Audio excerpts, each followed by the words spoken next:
Hello friends, சிந்து மருவி serial இனி வரப்போகிற எபிசோட்ஸ்க்கான ரிவ்யூ தான் பார்க்க போகிறோம். அடுத்தடுத்த சுவாரஸ்யங்களை தெரிஞ்சுக்கிறதுக்கு இந்த வீடியோவை ஸ்கிப் பண்ணாமல் கடைசி வரைக்கும் பாருங்கள். நம்ம சிந்து இருந்துட்டு அந்த நகையை மாற்றி வைக்கல அப்படின்னு எவ்வளவோ சொல்லி பார்க்குறாங்க. ஆனால் அங்கே இருக்கிற யாருமே நம்ம சிந்துவை அன்னபூர்ணி இருந்துட்டு போலீஸ் ஸ்டேஷனில் வச்சு விசாரிக்க சொல்லிடுறாங்க. நம்ம சஞ்சயும் ஒரு லேடிஸ் போலீஸை வச்சு நம்ம சிந்துவை அரெஸ்ட் பண்ணி போலீஸ் ஸ்டேஷன் கூட்டிகிட்டு போகிறாங்க. இந்த பக்கம் பார்த்தீங்கன்னா நம்ம ஆறுமுகம் இருந்துட்டு சிவா கிட்ட வந்து இங்கே சிவா, இந்த வீட்டில் இருக்கிறவங்க பேசுறது கொஞ்சம் கூட சரியே இல்லை. கண்டிப்பாக சிந்து இந்த வேலையை பண்ணியிருக்கவே மாட்டா, அது 100% நான் நம்புகிறேன். நீ என்ன சொல்கிற சிவா அப்படின்னு சொல்லி கேட்கவும், இங்கே பாரு ஆறுமுகம், நானும் அதை தான் நினைக்கிறேன். இங்கே பாரு ஆறுமுகம், நம்ம இந்த நகையெல்லாம் மாற்றி கவரிங் நகையாக மாற்றுறவங்க கிட்ட நம்ம போய் கேட்போம், என்ன ஏதுன்னு பார்ப்போம் அப்படின்னு சொல்லிட்டு ஒவ்வொரு இடமா போய் பார்க்குறாங்க. எல்லா இடத்துலையும் எனக்கு தெரியாது உனக்கு தெரியாது அப்படின்னு சொல்கிறாங்க. கடைசியாக ஒரு இடத்துக்கு போகவும், இங்கே பாருங்கள் சார், திருச்சியில் தான் ஒருத்தர் இந்த வேலையை பண்ணிக்கிட்டு இருக்காங்க. நீங்கள் மட்டும் அங்கே போய் பார்த்தீங்கன்னா கண்டிப்பாக எல்லா உண்மையும் வெளியே வந்துடும். நீங்கள் அங்கே போய் பாருங்கள் சார் அப்படின்னு சொல்லிடுறாங்க. அதுக்கப்புறம் நம்ம ஆறுமுகமும் நம்ம சிவாவும் திருச்சிக்கு போயிடுறாங்க. இந்த பக்கம் பார்த்தீங்கன்னா நம்ம சஞ்சய் இருந்துட்டு சிந்துக்கிட்ட விசாரிச்சுக்கிட்டு இருக்காங்க. இங்கே பாருங்கள் சிந்து, நீங்கள் அந்த நகையை மாற்றி வைக்கலன்னு எவ்வளவோ முறை சொல்லிக்கிட்டே தான் இருக்கீங்க. ஆனால் அது எல்லாத்தையும் என்னால் நம்ப முடியல. நீங்கள் தான் நகையை கொண்டு வந்தீங்க, அது எல்லாத்துக்கும் பொறுப்பு நீங்கள் தானே, அதுக்கு நீங்கள் தானே பதில் சொல்லணும். நீங்கள் சொல்கிறது எல்லாமே கரெக்டு தான் சார். நான் எப்படி சார் அந்த நகையெல்லாம் மாற்றி வைப்பேன்? என்னால் எப்படி இப்படி ஒரு விஷயத்த பண்ண முடியும்? அதுவும் அந்த அம்மனோட நகையை என்னால் எப்படி மாற்றி கவரிங்காக மாற்ற முடியும்? அது நான் செத்தாலும் அது அப்படி ஒரு விஷயத்த நான் பண்ணவே மாட்டேன். நீங்களாவது என்னை நம்புங்க சார், சத்தியமாக நான் இப்படி ஒரு விஷயத்த பண்ணவே இல்லை. சரிங்கம்மா, உங்களுக்கு யார் மேலேயாவது ஏதாவது சின்ன சந்தேகம் இருந்தால் கூட சொல்லுங்கம்மா, அதை வச்சு கண்டிப்பாக நான் விசாரிக்கிறேன் அப்படின்னு சொல்லவும் அப்படி யோசிக்கிறாங்க. யோசித்த உடனே அப்போ தான் நம்ம மகாவும் எசக்கியும் ஞாபகத்துக்கு வராங்க. இங்கே பாருங்கள் சார், எங்கள் வீட்டுக்கு இந்த ஒரு வாரத்தில் யாருமே வரவே இல்லை. அதுக்கு முன்னாடி என்னை பழி வாங்கணும்னு நினைக்கிறவங்களே மகாத்தையும் எசக்கியும் தான். அப்போது அவங்க தான் இது எல்லாத்தையும் பண்ணிக்கணும் அப்படின்னு நான் நினைக்கிறேன் அப்படின்னு சொல்கிறாங்க. இதை கேட்ட உடனேயே நம்ம சஞ்சய் இருந்துட்டு சந்தேகம் அதிகமாகிடுது. நீங்கள் சொல்கிற மாதிரி அவங்க தான் இது எல்லாத்தையுமே பண்ணியிருந்தா கண்டிப்பாக அவங்கள நான் சும்மாவே விட மாட்டேன். நீங்கள் கவலையே படாதீங்க, அவங்கள விசாரிக்கிற முறையில் நான் விசாரித்து எல்லா உண்மையும் வெளியே வர வைக்கிறேன், நீங்கள் கவலைப்படாதீங்க அப்படின்னு சொல்லவும், இதை கேட்ட உடனேயே நம்ம சிந்து இருந்துட்டு இங்கே பாருங்கள் சார், நீங்கள் டைரெக்டாக அவங்கக்கிட்ட விசாரிச்சிங்கன்னா கண்டிப்பாக அவங்க எந்த ஒரு உண்மையோ சொல்ல மாட்டாங்கன்னு எனக்கு நல்லாவே தெரியும். அப்படி இருக்கிற போது அவங்கள விசாரிக்கணுன்ற அவசியமே கிடையாது அப்படின்னு சொல்கிறாங்க. இங்கே பாருங்க சிந்து, அவங்க மேலே நீங்கள் சந்தேகமாக இருக்குன்னு சொல்கிறீங்க. அப்போது அவங்கள விசாரித்தா தானே எல்லா உண்மையுமே வெளியே வரும். நீங்கள் இப்படி சொன்னால் எப்படி சிந்து அப்படின்னு சொல்லவும், இங்கே பாருங்கள் சார், எனக்கும் ஆசை தான் சார், என்ன பண்ணுறது, நீங்கள் இந்த விஷயத்தில் கொஞ்சம் பொறுமையாக இருங்க. அந்த அம்மனே கண்டிப்பாக யார் தப்பு பண்ணதுன்னு எனக்கு காட்டி கொடுத்துருவா. கண்டிப்பாக நான் அப்போ உங்ககிட்ட சொல்கிறேன், நீங்கள் அப்போ அவங்கள போய் விசாரிங்க அப்படின்னு சொல்லிடுறாங்க. இதை கேட்ட உடனே சஞ்சய் இருந்துட்டு இங்கே பாரு சிந்து, இவ்வளோ முட்டாள்தனமெல்லாம் இருக்கக்கூடாது. எப்படி அந்த கடவுள் இவங்க தான் பண்ணதுன்னு சொல்லிட்டு காட்டி கொடுக்கும்? அதெல்லாம் காட்டி கொடுக்கவே கொடுக்காது. நீ இந்த மாதிரி மூட நம்பிக்கைலாம் வச்சுக்கிட்டே என்கிட்ட பேசிக்கிட்டு இருக்காத. நான் போலீஸ்ன்ற முறையில் எப்படியெல்லாம் விசாரிக்கணும் அப்படி தான் விசாரிப்பேன் நான் அப்படின்னு சொல்லிடுறாங்க.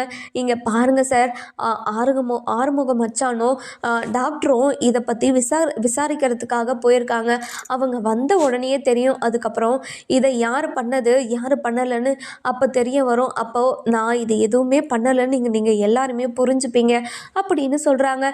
இதை கேட்ட உடனே இங்கே பாரு சிந்து, அவங்க வர வரைக்கும் என்னால் இப்படி உன்னை விசாரிக்காமலாம் இருக்க முடியாதுல்ல. நீ நகையை கொண்டு வந்ததுலேருந்து இப்போ வரைக்குமே என்னென்ன பண்ணிக்கிட்டு இருந்த, எப்பப்போ அதாவது வெளியே போன, என்னென்ன பண்ணன்னு உனக்கு ஞாபகம் இருக்கா? அதில் சந்தேகப்படுற மாதிரி யாராச்சும் உன்னை பார்த்தாங்களா, இல்லை நீ யாராச்சும் பார்த்தியா அப்படின்னு சொல்லிட்டு கேட்கவும், இங்கே பாருங்கள் சார், அந்த வீட்டில் எல்லாருமே என்னை ஒரு மாதிரியாக தான் சார் பார்ப்பாங்க. இப்போது என்னை பார்த்தாவே அதாவது ஆகாத மாதிரி தான் சார் பார்க்குறாங்க. அப்படி இருக்கும்போது நான் யார் மேலே சந்தேகப்படுவேன்? என்னை அசிங்கப்படுத்தணும் அவமானப்படுத்தணும்னு நினைக்கிற ஒரே ஆளுதுன்னா அது மகாத்தா மட்டும்தான். அவங்க இப்படியெல்லாம் பண்ணியிருப்பாங்களான்னு நினச்சா அது எனக்கு தெரியல. அவங்க பண்ணியிருக்க மாட்டாங்கன்னு தான் நான் நினைக்கிறேன். அப்படின்னு சொல்லவும் இதை கேட்ட உடனே சஞ்சய் இருந்துட்டு இங்கே பாருங்கள் சிந்து, நீங்கள் குழப்புற மாதிரி பேசிக்கிட்டு இருக்கீங்க. இந்த மாதிரி பேசிக்கிட்டே இருந்தால் எப்படி சிந்து நம்ம அதாவது இந்த நகையை மாற்றினவங்கள கண்டுபிடிக்க முடியும்? நீங்கள் கொஞ்ச நேரம் நல்லா யோசிங்க. யோசிச்சதுக்கப்புறம் ஏதாவது ஒரு க்ளூ கிடைச்சா கூட என்கிட்ட சொல்லுங்கள், அதை வச்சு நான் யாருன்னு கண்டுபிடிச்சிட்றேன் அப்படின்னு சொல்லிடுறாங்க. சரிங்க சார், நான் கண்டிப்பாக யோசிக்கிறேன் அப்படின்னு சொல்லிட்டு ஒரு பக்கம் சிந்து யார் பண்ணது அப்படின்னு சொல்லி அது யோசிச்சுக்கிட்டே இருக்காங்க. இன்னொரு பக்கம் பார்த்தீங்கன்னா திருச்சிக்கு போயிட்டு அந்த ஆள் எங்கே இருக்காங்க ஏது இருக்காங்கன்னு தேடிக்கிட்டே இருக்காங்க. தேட தேட எனக்கு தெரியாது உனக்கு தெரியாதுன்னு சொல்லிட்டு ஒவ்வொரு ஆளாக கேட்கும் போதும் சொல்லிக்கிட்டே இருக்காங்க. நம்ம சிவாக்கும் ஆறுமுகத்துக்கும் மனசு உடைச்சு போயிடுது. அதுக்கப்புறம் என்ன, நம்ம ஆறுமுகம் இருந்துட்டு இங்கே பாரு சிவா, கண்டிப்பாக அதாவது இவன் இங்கே தான் இருக்கிறான்னு எனக்கு தோணுது. அதனால இந்த இடத்துலையே நம்ம 4-5 பேர்கிட்ட விசாரிச்சா அவங்க உண்மையை சொல்லிடுவாங்க அப்படின்னு சொல்கிறாங்க. இங்கே பாரு சிவா, நம்ம போலீஸ்லேருந்து இப்படி ஒரு பிரச்சனைக்காக தான் தேடுறோன்னு தெரியாமல் நாங்கள் ஒரு நகையை கொடுக்குறோம், அதே மாதிரி ஒரு கவரிங் நகையை செஞ்சு கொடுக்கணும் அப்படின்னு சொல்லிட்டு அப்படி ஒரு ஆளை தேடலாம், கண்டிப்பாக நம்மக்கிட்ட அப்படி ஒரு ஆள் சிக்குவாங்க அப்படின்னு சொல்லிடுறாங்க. இதை கேட்ட உடனே நம்ம சிவாவும் ரொம்பவே சந்தோஷமாக இங்கே பாரு ஆறுமுகம், கண்டிப்பாக இப்படி ஒரு விஷயம் நடக்கும், நீ கவலையப்படாத அப்படின்னு சொல்லிடுறாங்க. அதுக்கப்புறம் என்ன, இந்த பக்கம் பார்த்திங்கன்னா நம்ம மகாவும் அதுக்கப்புறம் நம்ம ஸ்னேகா அதுக்கப்புறம் ஐஸ்வர்யா எஸ்கே இவங்க 3 பேருமே போலீஸ் ஸ்டேஷனுக்கு வராங்க. வந்த உடனேயே என்ன என்ன என்ன சஞ்சய் சார், இங்கே என்ன நடந்துக்கிட்டு இருக்கு, அவள் ஏதாவது உண்மையை சொன்னாலா அப்படின்னு சொல்லி கேட்கவும் நம்ம சஞ்சய் இருந்துட்டு இங்கே பாருங்க ஆண்டி, நீங்கள் தான் இது எல்லாத்தையுமே பண்ணீங்கன்னு எனக்கு தெரியும், நல்லாவே தெரியும். அவங்க சொல்ல வேண்டிய அவசியமும் எனக்கு கிடையாது, அவங்க இது எதுவுமே பண்ணலன்னு எனக்கு தெரியும். ஏன் நீங்கள் இவ்வளோ நடிப்பு நடிக்கிறீங்க அப்படின்னு சொல்லி கேட்கவும், என்ன சார் அதாவது ஏதாவது உண்மை தெரிஞ்சிச்சான்னு சொல்லிட்டு உங்ககிட்ட கேட்கலான்னு வந்தால் நீங்கள் பாட்டுக்கு நாங்கள் தான் இது எல்லாத்தையுமே பண்ணுங்க அப்படின்ற மாதிரி பேசிக்கிட்டு இருக்கீங்க, இது உங்களுக்கே நல்லா இருக்கா அப்படின்னு சொல்லி கேட்கவும், இது கேட்ட உடனே நம்ம சஞ்சய் வந்துட்டு இங்கே பாருங்கள், நீங்கள் என்ன தான் என்கிட்ட மழுப்பி பேசினாலும் நீங்கள் பண்ணது இல்லைன்னு ஆயிடுமா சொல்லுங்கள், எப்படி உங்களாலலாம் இவ்வளோ பெரிய கேவலமான விஷயத்த பண்ண முடியுது, இந்த மாதிரி பண்ணுறதுக்கு உங்களுக்கு எப்படி தான் மனசு வருதோன்னு சத்தியமாக எனக்கு புரியவே மாட்டேங்குது அப்படின்னு சொல்கிறாங்க. அதுக்கப்புறம் என்ன, அந்த நேரம் பார்த்து நம்ம சிவா ஓடி வராரு. ஓடி வந்த உடனேயே சஞ்சய் கிட்ட இங்கே பாருங்கள் சார், இது எல்லாத்தையும் பண்ணது யாருன்னு நாங்கள் கண்டுபிடிச்சிட்டோம் அப்படின்னு சொல்கிறாங்க. அதுக்கப்புறம் என்ன, நம்ம சிந்து இருந்துட்டு ரொம்பவே சந்தோஷமாக, டாக்டரே இதை யார் பண்ணதுன்னு கண்டுபிடிச்சிட்டிங்களா டாக்டரே, எனக்கு ரொம்ப சந்தோஷமாக இருக்குது, இப்படி ஒரு விஷயத்த பண்ணது யார், மனசாட்சியே இல்லாமல் அம்மனோட நகையை இப்படி கவரிங்காக மாற்றினது யார் டாக்டரே அப்படின்னு சொல்லி கேட்கவும், இங்கே பாரு சிந்து, முழுசாலாம் கண்டுபிடிக்கல, இந்த நகையை கவரிங்காக மாற்றினவனை நான் இப்போது பிடிச்சிட்டு வந்துட்டேன் அப்படின்னு சொல்கிறாங்க. இதை கேட்ட சஞ்சய் வந்துட்டு ரொம்ப சந்தோஷமாக இங்கே பாருங்க சிவா, அந்த நகையை மாற்றினவன் எங்கே இருக்கான், நீ யாருன்னு மட்டும் சொல்கிறியா அப்படின்னு சொல்லி கேட்கவும், அதுக்கப்புறம் என்ன, நம்ம ஆறுமுகத்தை கூப்பிட்றாங்க. ஆறுமுகம் வா ஆறுமுகம் அப்படின்னு சொல்லி கூப்பிடவும், ஆறுமுகம் அந்த நகையை மாற்றினவனை கூட்டிகிட்டு தரன்னு இழுத்துட்டு வந்த உடனே நம்ம சஞ்சய் இருந்துட்டு இங்கே பாருங்கள் சார், இவன் தான் இந்த அம்மன் நகையெல்லாம் கவரிங்காக மாற்றி கொடுத்தவன், இவனை நீங்கள் எப்படி விசாரிக்கணுமோ அப்படி விசாரித்தா கண்டிப்பாக எல்லா உண்மையுமே வெளியே வந்துடும் அப்படின்னு சொல்லவும், இங்கே பாருங்கள் சார், நான் புள்ளக்குட்டிக்காரன், என்னை எதுவும் பண்ணிடாதீங்க சார் அப்படின்னு சொல்லவும், நீ புள்ளக்குட்டிக்காரன்னு உனக்கு தெரியுதில்ல, நீ தப்பு பண்ணும்போது இது எதுவுமே யோசிக்காம தானே பண்ண, அப்படி இருக்கும்போது நீ இதை பற்றி பேசவே கூடாது அப்படின்னு சொல்லிடுறாங்க. அதுக்கப்புறம் என்ன, நம்ம மகாக்கும் எசைக்கும் அப்படியே திருன்னு முழிச்சுக்கிட்டே இருக்காங்க. ஐயோ, நம்ம பண்ண தப்பெல்லாம் இவன் சொல்லிடுவானோ, நம்மளை மாட்டி விட்டுடுவானோ அப்படின்னு நினச்சி ரொம்பவே கவலைப்பட்டுக்கிட்டு இருக்காங்க. அதுக்கப்புறம் நம்ம சிந்து இருந்துட்டு இங்கே பாருங்க சார், நீ கண்டிப்பாக அந்த அம்மன் இவனை சும்மாவே விடாது, இப்படி ஒரு விஷயத்த பண்ணவனை கண்டிப்பாக இவனை சும்மா விடாது அந்த கடவுள் அப்படின்னு சொல்கிறாங்க. இதை கேட்ட உடனே நம்ம சிந்து இருந்துட்டு ரொம்பவே ஆத்திரத்துலேயும் நம்ம மனசில் இருக்கிற எல்லா கஷ்டத்தையும் கொட்டி தீர்த்துக்கிட்டு இருக்காங்க. இந்த பக்கம் பார்த்தீங்கன்னா நம்ம சிவா இருந்துட்டு இங்கே பாருங்கள் சஞ்சய் சார், நீங்கள் தான் எப்படியாவது இவனை விசாரிக்கிற முறையில் விசாரித்து எல்லா உண்மையுமே வெளிக்கொண்டு வரணும் அப்படின்னு சொல்கிறாங்க.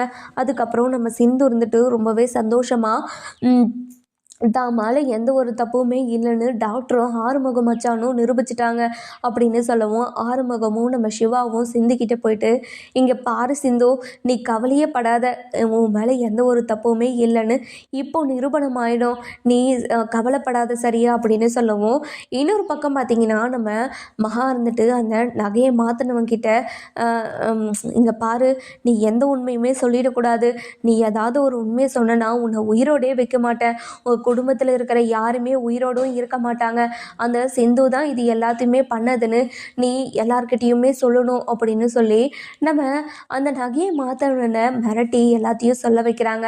இன்னொரு பக்கம் பார்த்திங்கன்னா நம்ம சிவா நம்ம சிந்து கூட பேசிக்கிட்டு இருக்கிறது நம்ம இது மகா பார்த்துட்டு ரொம்பவே கோவமா, இங்கே பாரு சிவா, நம்ம அம்மன் நகையெல்லாம் கவரிங்க மாற்றினவக்கிட்ட உனக்கு என்ன பேச்சு, அவகிட்ட பேசணுன்ற அவசியம் உனக்கு கிடையவே கிடையாது, அவகிட்ட நீ எதுக்காக பேசுகிற, நீ அவகிட்ட பேசணுன்ற அவசியம் கிடையவே கிடையாது, நீ அவ கூட பேசவே தேவையில்ல அப்படின்னு சொல்லிடுறாங்க. இங்கே பாருங்கம்மா, சிந்து இந்த விஷயத்தில் எந்த ஒரு தப்புமே பண்ணலைன்னு எனக்கு தெரியும், இந்த விஷயத்தில் யார் தப்பு பண்ணதுன்னு தெரிஞ்சா சத்தியமாக அவங்கள சும்மாவே விட மாட்டேன், சிந்துக்கு இவ்வளோ பெரிய அவமானத்தை ஏற்படுத்த நினச்சா அவங்கள கண்டிப்பாக அவங்கள 3 வருஷமாவது ஜெயிலில் நான் தள்ளுவேன் அப்படின்னு சொல்லிடுறாங்க. இதை கேட்ட உடனே எசக்கிக்கு அப்படியே வெள்ளன்னு ஆயிடுது. அதுக்கப்புறம் என்ன, அந்த நகையை மாற்றணுன்னு நம்ம சஞ்சய் இருந்துட்டு முதல்ல சாஃப்டாக தான் விசாரிச்சுக்கிட்டு இருக்காங்க. இங்கே பாரு, நீ மட்டும் உண்மையை சொல்லலைன்னா கண்டிப்பாக உன்னை நான் சும்மாவே விடமாட்டேன், நீ உண்மையை சொல்கிறியா இல்லையா அப்படின்னு சொல்லி கேட்கவும், அதுக்கப்புறம் என்ன, நம்ம சிந்து இருந்துட்டு, இங்கே பாருங்கள் சார், அவனை நீங்கள் இப்படியெல்லாம் விசாரித்தா அவன் உண்மையை சொல்லவே மாட்டான், கண்டிப்பாக நீங்கள் விசாரிக்கிற முறையில் தான் அவனை விசாரிச்சுக்கிட்டு இருக்கணும் அப்படின்னு சொல்லவும், அப்போது நம்ம சஞ்சய் இருந்துட்டு தடி எடுத்துக்கிறாரு. தடி எடுத்த உடனே அந்த நகையை மாற்றினவர் ரொம்பவே பயந்துடுறாரு. பயந்த உடனே, இங்கே பாருங்கள் சார், எதுக்கு சார் நான் இது எதுவுமே பண்ணலைன்னு தெரிஞ்சோம் நீங்கள் எதுக்காக என்னை அடிச்சுக்கிட்டே இருக்கீங்க, இந்த மாதிரி அடிக்கிறது மிகப்பெரிய தப்புன்னு உங்களுக்கு புரியலையா, எதுக்காக என்னை இப்படியா போட்டு கொடுமைப்படுத்திக்கிட்டு இருக்கீங்க, எந்த ஒரு தப்புமே பண்ணாதவனுக்கு இப்படி ஒரு தண்டனையை நீங்கள் எப்படி கொடுக்கலாம் அப்படின்னு சொல்லிட்டு கேட்கவும், இதை கேட்ட உடனே நம்ம சஞ்சய்க்கு பயங்கர கோபம் வந்துடுது. இங்கே பாருடா, தப்பு பண்ண யாருமே முதல்ல ஒத்துக்க மாட்டாங்கன்னு எனக்கு தெரியும், நீ தான் எல்லா தப்புமே பண்ணன்ற ஆதாரத்தோட அதாவது ஆறுமுகமும் நம்ம சிவாவும் வந்து நிரூபிச்சிருக்காங்க. அப்படி இருக்கும்போது எப்படி முழுசாக மலையில் நஞ்சதுக்கப்புறமும் நீ முக்காடு போட்டுக்கிட்டு இருக்க, உன்னோட முக்காடை முதல்ல எடு, இதுக்கு யார் காரணம், யார் உங்ககிட்ட வந்து இப்படி ஒரு விஷயத்த செய்ய சொன்னாங்க அப்படின்னு சொல்லி கேட்கவும், இங்கே பாருங்கள் சார், என்னை இப்படி ஒரு விஷயத்த செய்ய சொன்னதே சிந்து தான் சார், சிந்து தான் இப்படி செய்ய சொல்லி என்கிட்ட அதாவது 1,00,000 ரூபாய் பணமும் அந்த நகையும் கொடுத்துட்டு போனாங்க, அதே மாதிரி அந்த நகையெல்லாம் அதாவது தங்க கட்டியாக உருக்கி என்கிட்ட கொடுத்துரு அப்படின்னு சொன்னாங்க அப்படின்னு சொல்கிறாங்க. இது கேட்ட உடனே நம்ம செந்து இருந்துட்டு பயங்கரமாக ஷாக் ஆயிடுறாங்க. இங்கே பாருங்கள் சார், இவன் பொய் சொல்லிக்கிட்டு இருக்கான், இவன் சொல்கிறது எதுவுமே உண்மை கிடையாது, இவன் சொல்கிறது எல்லாமே நீங்கள் நம்பிடாதீங்க அப்படின்னு சொல்லிட்டு எவ்வளவோ சொல்லவும், அதுக்கப்புறம் நம்ம சஞ்சய் இருந்துட்டு நம்ம சிந்துக்கிட்ட போயிட்டு ரொம்பவே கோவமாக, இங்கே பாரு சிந்து, இதுக்கெல்லாம் நீ தான் காரணம்னு சொல்லிட்டு அங்கே சொல்லிக்கிட்டு இருக்காங்க. எப்படி உன்னால் இப்படி ஒரு விஷயத்த பண்ண முடிஞ்சிச்சு அப்படின்னு சொல்லி கேட்கவும், இங்கே பாருங்கள் சார், சத்தியமாக அந்த அம்மன் மேலே சத்தியமாக நான் இப்படி ஒரு விஷயத்த பண்ணவே கிடையாது, நீங்களும் என்னை நம்பாமல் இப்படிலாம் பேசாதீங்க சார், என் மனசுக்கு ரொம்ப கஷ்டமாக இருக்குது, நீங்களும் இந்த மாதிரி என்னை நம்பாத மாதிரி பேசாதீங்க சார் அப்படின்னு சொல்லவும், இங்கே பாருங்கள் சிந்து, நீங்கள் நம்புகிற மாதிரி நடந்துக்கிட்டு இருந்தா நான் எதுக்குங்க உங்களை வந்து கேள்வி கேட்க போகிறேன், கண்டிப்பாக உங்ககிட்ட கேள்வி கேட்கவும் மாட்டேன், அதே மாதிரி தொலைஞ்சு போனது அம்மனோட நகையை கண்டுபிடிச்சி கொடுக்க வேண்டியது என்னோட பொறுப்பு இல்லையா, அதனால் நீங்கள் உண்மையை சொல்லுங்கள் அப்படின்னு சொல்லி கேட்கவும், இங்கே பாருங்கள் சார், நீங்கள் 1000 முறை என்கிட்ட கேட்டாலும் நான் சொல்கிற பதில் ஒன்றா தான் இருக்கும், நான் இந்த தப்பை பண்ணவே கிடையாது அப்படின்னு சொல்லிடுறாங்க. இன்னொரு பக்கம் பார்த்தீங்கன்னா நம்ம ஆறுமுகம் இருந்துட்டு ரொம்பவே கோவமாக சஞ்சய் கிட்டே போயிட்டு, இங்கே பாருங்கள் சார், சிந்து தான் இதை பண்ணலைன்னு 1000 முறை உங்ககிட்ட சொல்கிறாள்ல, ஆனால் நீங்கள் அது எதுவுமே நம்பாமல் இப்படி பண்ணிக்கிட்டு சொல்லிக்கிட்டு இருக்கீங்க? நீங்கள் மட்டும் 2 நாளைக்கு நீ உங்களவே டெஸ்ட் பண்ணி பாருங்கள், கண்டிப்பாக உங்களுக்கு ஏதாச்சும் ஒரு வியாதி இருக்குதுன்னு சொல்லிட்டு டாக்டர் உங்களுக்கும் ட்ரீட்மெண்ட் பண்ண ஆரம்பிச்சிருவாங்க. அப்படியே தான் இந்த உலகம் அப்படியே நகர்ந்துக்கிட்டு இருக்கு அப்படின்னு சொல்லவும், இதை கேட்ட உடனே நம்ம மகா இருந்துட்டு, இங்கே பாரு சிவா, ஆறுமுகம், நீ பண்ணது கொஞ்சம் கூட சரியில்லை. இந்த வீட்டுக்கு வந்த மருமக எப்படி இருக்கணும் ஏது இருக்கணும்னு கூட தெரியாம இப்படி வீட்டுக்கு அடங்காம ஆடிக்கிட்டு இருக்கும்போது எப்படி இப்படியெல்லாம் பண்ண முடியுது அப்படின்னு சொல்லவும், இதை கேட்ட உடனே நம்ம சிவா இருந்துட்டு, இங்கே பாருங்கம்மா, திரும்ப திரும்ப இப்படி ஒரு விஷயத்த நீங்கள் சொல்லிக்கிட்டே இருக்காதீங்க. முதல்ல இந்த விஷயத்தில் நீங்கள் தலையிடாதீங்க, அமைதியாக இருங்க அப்படின்னு சொல்லிடுறாங்க. அதுக்கப்புறம் என்ன, நம்ம சிந்து இந்த விஷயத்த பண்ணலைன்னு சொல்லிட்டு உறுதியாக சொல்கிறதுனால நம்ம சஞ்சய் இருந்துட்டு அந்த நகையை மாற்றினவங்க கிட்ட போயிட்டு, இங்கே பாருடா, சிந்து உறுதியாக சொல்லிக்கிட்டு இருக்கா, இந்த விஷயத்தில் எனக்கு எந்த ஒரு சம்மந்தமும் கிடையாது, இந்த விஷயத்த நான் பண்ணவே கிடையாது அப்படின்னு சொல்லவும், இதை கேட்ட உடனேயே ரொம்பவே கோவமாக நம்ம சஞ்சய் அவனை அடிக்க ஆரம்பிச்சிடறாங்க. அடித்து அப்படியே கையெல்லாம் பழுத்து போயிருக்கு. இன்னமும் ஓயாமல் அடிச்சுக்கிட்டே தான் இருக்காங்க. இதை கேட்ட நம்ம அது இதை கேட்ட நம்ம யார் ஆறுமுகம் இருந்துட்டு, இங்கே பாருங்கள் சார், இவ்வளோ அடி அடித்தோம், இவன் எந்த ஒரு உண்மையுமே சொல்லலைன்னா இவனுக்கு ஷாக் ட்ரீட்மெண்ட் கொடுக்கறது தான் சரி. ஷாக் ட்ரீட்மெண்ட் கொடுக்கும்போது மெமரி லாஸ் ஆகிறது அப்படி இப்படின்னு ஒரு சில விஷயம் நடக்கும். அப்படி நடந்தால் தான் தப்பு பண்ணால் எவ்வளோ பெரிய தண்டனை அனுபவிக்கணுன்றது அவங்களுக்கு தெரியும். அதனால் நீ எப்படியாவது இந்த விஷயத்த எனக்காக பண்ணிட்டேன்னா எனக்கு ரொம்ப சந்தோஷமாக இருக்கும் அப்படின்னு சொல்கிறாங்க. இந்த பக்கம் பார்த்திங்கன்னா நம்ம அது இந்த மாதிரி சஞ்சய் இருந்துட்டு இவங்கெல்லாம் கேட்டதை பார்த்துட்டு ரொம்பவே கோவமாக அடின்னு அடிக்க ஆரம்பிச்சிடுறாங்க. அந்த ஆசாரியும் அடிக்க பயந்துக்கிட்டு, சார் நான் எல்லா உண்மையும் சொல்லிடுறேன் சார், என்னால் அடி தாங்க முடியல சார், ப்ளீஸ் சார், இனிமேல் ஒரு அடி கூட என் மேலே படவே கூடாது, இது எல்லாத்தையும் யார் பண்ணதுன்னு உங்ககிட்ட நான் கண்டுபிடிச்சி சொல்கிறேன் அப்படின்னு சொல்லிட்டு நம்ம சஞ்சய் இருந்துட்டு பயங்கரமாக அடித்ததுக்கப்புறம் தான் அவன் உண்மையே சொல்கிறான் அப்படின்ற ஒரு எண்ணத்துக்கே வந்தாங்க. அதுக்கப்புறம் என்ன, நம்ம ஆறுமுகத்துக்கிட்ட போயிட்டு, இங்கே பாருங்கள், உங்கள் பெட்டில் இருக்கிறவங்களும் இப்போது 9 மந்த்து தான், அப்போது உங்கள் பக்கத்தில் இருந்த பெட்டில் இருந்தவங்களோட ஹிஸ்ட்ரியே உங்களுக்கு தெரிஞ்சிருக்கணும்ல, சொல்லுங்கள், ஏதாச்சும் தெரிஞ்சிருந்தா நான் இங்கே கேஸ் ஃபைல் பண்ணுறதுக்கு அப்படின்னு சொல்லவும், இதை கேட்ட உடனே, இங்கே பாருங்கள் மேடம், அவங்க தலை சுற்றுதுன்னு மட்டும்தான் வந்திருக்காங்கன்னு எங்ககிட்ட சொன்னாங்க, வேறு எந்த ஒரு விஷயமும் எனக்கு தெரியாதுங்க அப்படின்னு சொல்லிடுறாங்க. இதை கேட்ட உடனேயே நம்ம அது அந்த ஆசிரியருக்கு பயங்கரமாக ஷாக் ஆகிடுது.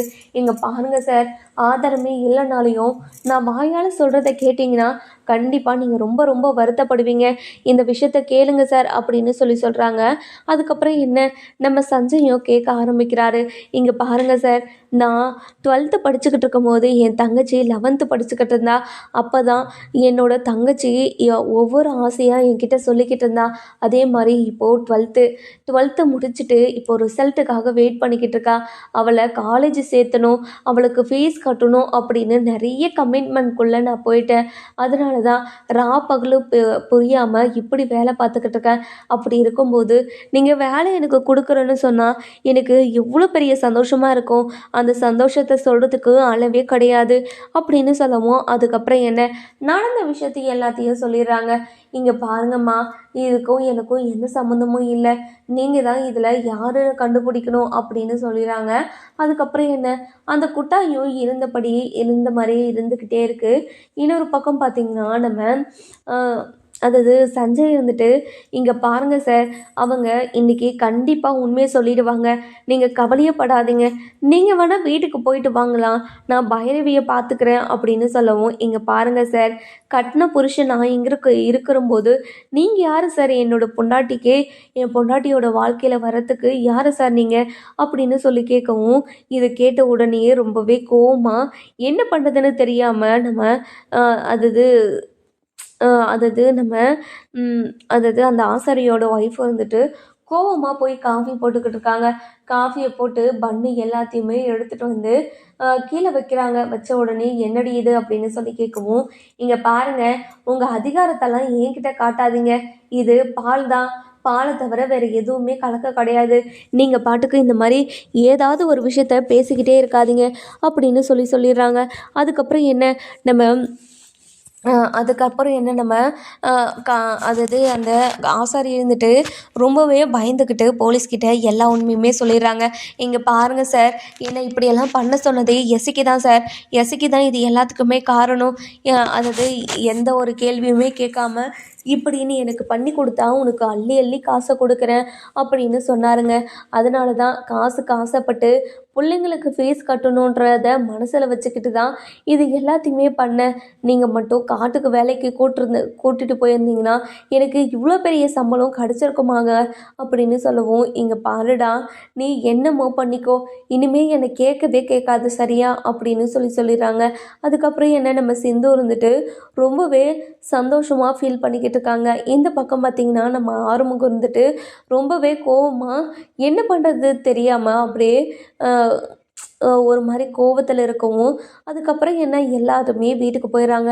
வீட்டுக்கு போன உடனே நம்ம ராஜாங்கத்துக்கு மேலே எந்த ஒரு தப்புமே இல்லைன்னு நிரூபித்து ரொம்பவே சந்தோஷமாக பேசிக்கிட்டு இருக்காங்க. அந்த நேரம் பார்த்து அந்த ஆடி காரு அது கிஃப்டாக வந்துச்சுன்னு சொன்னாங்கல்ல, அந்த காரில் தான் இன்னொருத்தர் வந்து இறங்கியிருக்காங்க. அவங்கக்கிட்ட என்ன ஏதுன்னு நம்ம பேசியே ஆகணும் அப்படின்னு சொல்லவும், இதை கேட்ட உடனேயே நம்ம சிவாவும் ரொம்பவே சந்தோஷப்படுறாரு. இங்கே பாரு சிந்து, நீ ஏதாவது ஒரு விஷயத்தை எடுத்து பண்ணனா கண்டிப்பாக அதில் ஏதாவது ஒரு 1000 காரணம் இருக்கும். அதனால் கண்டிப்பாக நீ சொல்கிறது எல்லாத்தையுமே நான் நம்புகிறேன், நீ கவலைப்படாத சரியா அப்படின்னு சொல்லவும், அதுக்கப்புறம் நம்ம சிந்து இருந்துட்டு ரொம்பவே சந்தோஷப்படுறாங்க. அந்த நேரம் பார்த்து நம்ம அது